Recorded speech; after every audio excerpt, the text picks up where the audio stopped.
বাংলাদেশের রাজনৈতিক অঙ্গনে এমন একটি ঘটনা সম্প্রতি আলোড়ন তুলেছে যা অনেককেই বিস্মিত করেছে।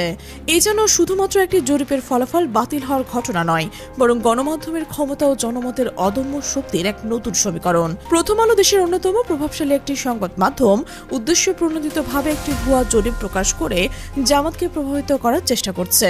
কিন্তু যা ঘটেছে তা ছিল অবিশ্বাস্য। মুহূর্তের মধ্যে সেই জরিপ অকার্যকর হয়ে পড়েছে এবং এর পেছনে ছিল জামাত শিবির ও সাধারণ জনগণের এক অপ্রত্যাশিত সম্মিলিত প্রতিরোধ। এটি শুধু একটি পত্রিকার পরাজয় নয়, বরং ক্ষমতার অলিন্দে থাকা প্রভাবশালী শক্তির বিরুদ্ধে সাধারণ মানুষের কণ্ঠস্বরের বিজয়। প্রথম আলো এবং এর সহযোগী প্রকাশনা যেমন ডেইলি স্টার দীর্ঘদিন ধরে বাংলাদেশের গণমাধ্যমের জগতে একচেটিয়া আধিপত্য বিস্তার করেছে। তাদের সম্পাদকীয় নীতি এবং সংবাদ পরিবেশনার ধরনের এক নির্দিষ্ট ধারা লক্ষ্য করা যায়, যা বহুবার বিতর্কিত হয়েছে। প্রভাবশালী এই দুই সংবাদ মাধ্যম প্রায়শই একই ধরনের বার্তা প্রচার করছে, যা তাদের সম্মিলিত সম্পাদকীয় নীতিমালার প্রতি ইঙ্গিত দেয়। কিন্তু এই প্রভাবশালী শক্তির বিপরীতে জামাত ইসলামের মতো রাজনৈতিক দলের শক্তিশালী কোনো প্রিন্ট মিডিয়া নেই। ইলেকট্রনিক মিডিয়া তো দূরের কথা, তাদের হাতে আছে যা তা হলো আমার দেশ, নয় দিগন্ত এবং দলীয় মুখপাত্র হিসেবে সংগ্রাম ও সোনার বাংলা। শেষোক্ত দুটিতে কখনোই মূলধারার প্রভাবশালী পত্রিকায় পরিণত করা সম্ভব নয়, কারণ তাদের প্রধান কাজ দলীয় বার্তা বহন করা, নিরপেক্ষ সংবাদ পরিবেশন করা। এই অসম মিডিয়া লড়াইয়ের প্রেক্ষাপটে প্রথম আলোর সেই কথিত জরিপ প্রকাশিত হয়।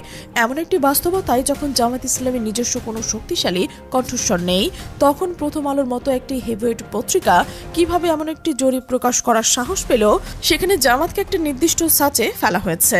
এবং আরো বিস্ময়কর হলো, এই জরিপের বিরুদ্ধে জামাত শিবির এবং জনতা সম্মিলিতভাবে এমন এক প্রতিরোধ গড়ে তুলেছে যে মুহূর্তের মধ্যেই প্রথম আলোর সেই ভুয়া বাস্তবতা বিবর্জিত ফালতু অবাস্তব জরিপ ব্যর্থ হয়ে গেল।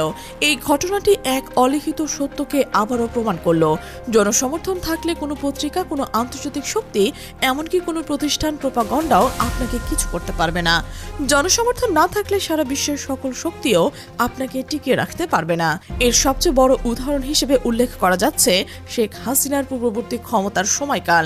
যখন জনগণ তার বিরুদ্ধে চলে গিয়েছিল, সেই সময় ভারত, চীন, রাশিয়া, সেনাবাহিনী, পুলিশ, র্যাব, ডিজিএফআই, এনএসআই সবকিছু মিলেও হাসিনাকে রক্ষা করতে পারেনি, কারণ জনগণ মাঠে নেমে গিয়েছিল। আজকের বাংলাদেশ ঠিক একই রকম ভাবে জনগণ এবার জামাতের পক্ষে অবস্থান নিচ্ছে বলে মনে করা হচ্ছে এবং তারা জামাতকে ভোট দিয়ে ক্ষমতায় আনার সিদ্ধান্ত নিয়েছে। এই পরিস্থিতিতে প্রথম আলোর মতো পত্রিকা জামাত শিবির ও জনতা তা মুহূর্তের মধ্যেই বাতিল করে দিতে পারে এবং ঠিক সেটাই ঘটেছে। প্রথম আলো অতীতে হয়তো অনেক বিতর্কের জন্ম দিয়েছে, কিন্তু এইবার তারা যে পরিমাণ বেকায়দায় পড়েছে তা অতীতে কখনো পড়েনি। বিএনপির পক্ষে একটি ফালতু জরিপ প্রকাশ করে তারা নিজেদেরই বিপদ ডেকে এনেছে। তবে মজার বিষয় হলো, এই বেকায়দায় পড়ার পেছনে একটি বড় কারণ বা জামাত শিবির ও জনতার পক্ষে একটি জরিপকে মুহূর্তের মধ্যেই খেয়ে দেওয়ার পেছনে একটি গুরুত্বপূর্ণ ইতিহাস রয়েছে। ঢাকা বিশ্ববিদ্যালয়ের কেন্দ্রীয় ছাত্র সংসদ ডাকসু নির্বাচনের সময় প্রথম আলো যে রাম ধুলাই খেয়েছিল তার রেশ এখনো কাটেনি। সেই ঘটনার কারণে জনগণ প্রথম আলোকে খুব সহজে অবিশ্বাস করতে শিখেছে। তাদের কাছে নতুন জরিপও তাই ডাকসু নির্বাচনের মতোই ফালতু। জনতা মুহূর্তের মধ্যে ডাকসু নির্বাচনের ভুয়া জরিপের ঘটনাকে পুনরায় ভাইরাল করে দিয়েছে, যেখানে প্রথম আলো কাকে বিজয়ী দেখাচ্ছিল, একবার ওমামা ফাতেমাকে আর একবার আব্দুল কাদেরকে। আব্দুল কাদের যেখানে 18% ভোট পেয়েছিল বলে দেখানো হচ্ছিল, সেখানে সাদিক কায়েমকে নাকি 9% ভোট পাওয়ার কথা ছিল, আর আবিদুল ইসলামকে দেখানো হয়েছিল 46%। এই সংখ্যাগুলো দেখলেই বোঝা যায় প্রথম আলো কতটা ফালতু রিপোর্ট করেছে। বস্তুত প্রথম আলোর এই জরিপে বসুন্ধরা টিস্যু পেপারের চাইতেও বেশি ফালতু। টিস্যু পেপার যেমন ব্যবহার করে ছুঁড়ে ফেলা হয়, প্রথম আলোর জরিপের গুরুত্ব তার চেয়েও কম। ডাকসু নির্বাচনে আবিদ তার 46% ভোট দিয়েছিল, অর্থাৎ 46% শিক্ষার্থী নাকি আবিদকে চেয়েছিল, আর সাদিক কায়েমকে চেয়েছিল 9%। কিন্তু বাস্তব ফলাফল কি হলো? উল্টো চাইতে উল্টো, 360 ডিগ্রি উল্টো। সাদিক কায়েম পেলেন প্রায় 80% ভোট, আর আবিদ পেলেন ডাব্বা আন্ডা। এমনকি যে প্রার্থী 400 থেকে 500 এর বেশি ভোট পায়নি, প্রথম আলো তাকে 12% বা 18% ভোট পাওয়ার কথা বলেছিল। এই ধরনের একটি পত্রিকার জরিপ কোনো সুস্থ মস্তিষ্কের মানুষ বিশ্বাস করতেই চাইবে না। জামাত শিবির ও জনতার এই ডাকসু নির্বাচনের উদাহরণ সামনে এনে জনগণকে বোঝাতে সক্ষম হয়েছে যে প্রথম আলোর এই জরিপ সম্পূর্ণ ফালতু এবং বিশ্বাসযোগ্য নয়, এবং সত্যি এখন কেউ এই জরিপ বিশ্বাস করছে না। প্রথম আলোর এই বাটপাড়ি বা প্রতারণার কৌশল আরও গভীরে নিহিত। 13 কোটি ভোটারের দেশে মাত্র 1342 জন মানুষের ওপর জরিপ করে একটি দেশের রাজনৈতিক চিত্র তুলে ধরার চেষ্টা করায় হাস্যকর। আর এই 1342 জন মানুষ কারা? নিঃসন্দেহে তারা প্রথম আলোর নিজস্ব দালাল বা পক্ষপাত দুষ্ট স্যাম্পল। মজার বিষয় হলো এই দালাল স্যাম্পল জামাতকে যা দিয়েছে তা জামাতের জন্য এক বিশাল বিজয়। একটি উদাহরণ দিয়ে বিষয়টি স্পষ্ট করা যাক। ধরুন একটি দুধ দোয়ানোর প্রতিযোগিতা হচ্ছে, যেখানে বিভিন্ন দেশের গরু দুধ উৎপাদনের পরিমাণ মাপা হচ্ছে। অস্ট্রেলিয়ার গরু 40 কেজি, নিউজিল্যান্ডের 35 কেজি, ইংল্যান্ডের 25 কেজি দুধ দেয়, আর বাংলাদেশের গরু দেয় 2 কেজি। এই জরিপে জামাতকে তুলনা করা হয়েছে বাংলাদেশের গরুর সাথে। তারা পেয়েছে 2 কেজি দুধ। প্রথম আলো তাদের জরিপে জামাতকে এই 2 কেজি দুধের সমপরিমাণ সমর্থন দিয়েছে। কিন্তু এতে আপনি ধরে নিতে পারেন জামাতই এই প্রতিযোগিতায় প্রথম হয়েছে। কিভাবে? কারণ জামাতকে এখানে ষাঁড় গরু থেকে 2 কেজি দুধ বের করে আনা হয়েছে, যেখানে বাকি সবাই গাভী ছিল। ষাঁড় গরুতে তো দুধ হওয়ার কথাই নয়, সেখানে 2 কেজি হওয়াটা এক অলৌকিক ঘটনা নয়? ঠিক একইভাবে প্রথম আলোর জরিপে জামাত ইসলামী তো কোনো ভোট পাওয়ার কথাই ছিল না।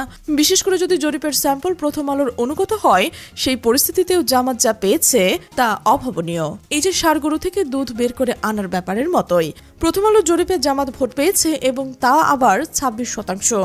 এটি প্রমাণ করছে যে জনমতে তাদের প্রতি কি পরিমাণ সুপ্ত সমর্থন রয়েছে। এবারে জরিপে আরো একটি গুরুত্বপূর্ণ দিক হলো প্রশ্নের ধরন। এখানে প্রশ্ন করা হচ্ছিল ক্ষমতায় কারা আসবে, নয় যে আপনি কাকে ভোট দেবেন। এটিও প্রথম আলোর একটি কৌশল।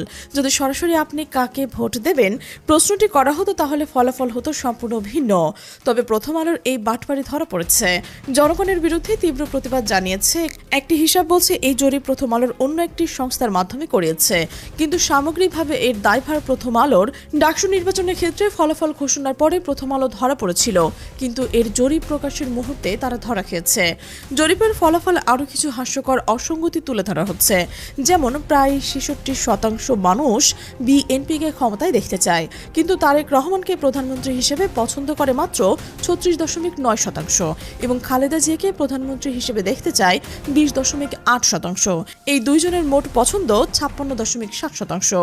তাহলে বাকি 9.3% মানুষ কারা? এরা বিএনপিকে ক্ষমতায় দেখতে চায়, কিন্তু তারেক রহমান বা খালেদা জিয়া কাউকে প্রধানমন্ত্রী হিসেবে দেখতে চায় না। এই হিসেবের অসঙ্গতিটি স্পষ্টত। জামাতকে ক্ষমতায় দেখতে চায় 25.9% মানুষ, কিন্তু ডক্টর শফিকুর রহমানকে প্রধানমন্ত্রী হিসেবে দেখতে চায় 31.7%। তাহলে বাকি প্রায় 5.8% মানুষ কারা?